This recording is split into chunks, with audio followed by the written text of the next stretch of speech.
So you go back and you think this is a great idea and you walk into your building, and how do you even start with this? Because there's going to be some resistance, or we call it reluctance, but it seems to me there's resistance. In a job I had back on the East Coast, in a place that will be nameless because you've got to guess where I'm from, I had the experience of teaching this to 8 separate faculties. The assistant superintendent and I went and taught RTI to 8 of our schools and said, okay, this is what we're going to do. I went back a year later when I figured it was safe, and I said to them, okay, well, last year when Suzanne and I stood up in front of you and talked about this, what was going on in your head? I mean, what were you thinking? And they told me. And it's very interesting what's going on in their head. Here's some of the things that they said to me. I'm worried that I won't have the skills to do this. Justifiable worry, because there will be some teachers who are young and inexperienced and haven't established that repertoire yet. There are others that are older that may not have been so persistent in keeping up with their techniques, if you will. And so they're going to need some help. The beauty of this process, though, is after that very first classroom base that you're on your own, you're really looking to other people. You're working with other people. So you're not doing it all by yourself. What else did they say to me? They said, oh, I didn't get into teaching to teach these kinds of kids. This isn't what I'm trained for. Well, you know, it was a while ago. The door opened, the kids that came in, those are the ones that you taught.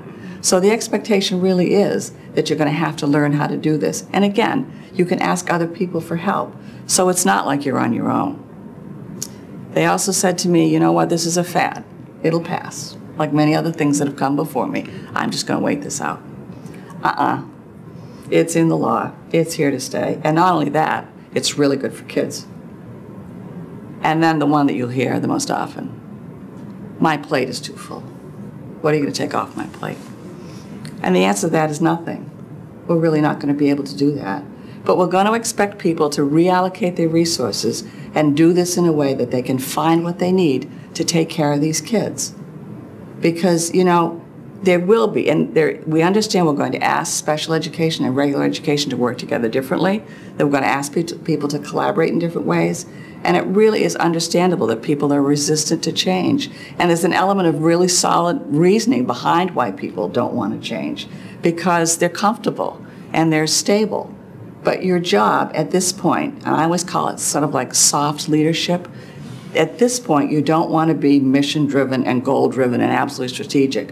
What you want to be doing is uncovering the thinking behind this resistance, so that if you can change the way that people are thinking, you're going to be able to move this process along. So you want to be curious, and you want to listen, and you want to affirm, and you want to pay attention to what's going on for people.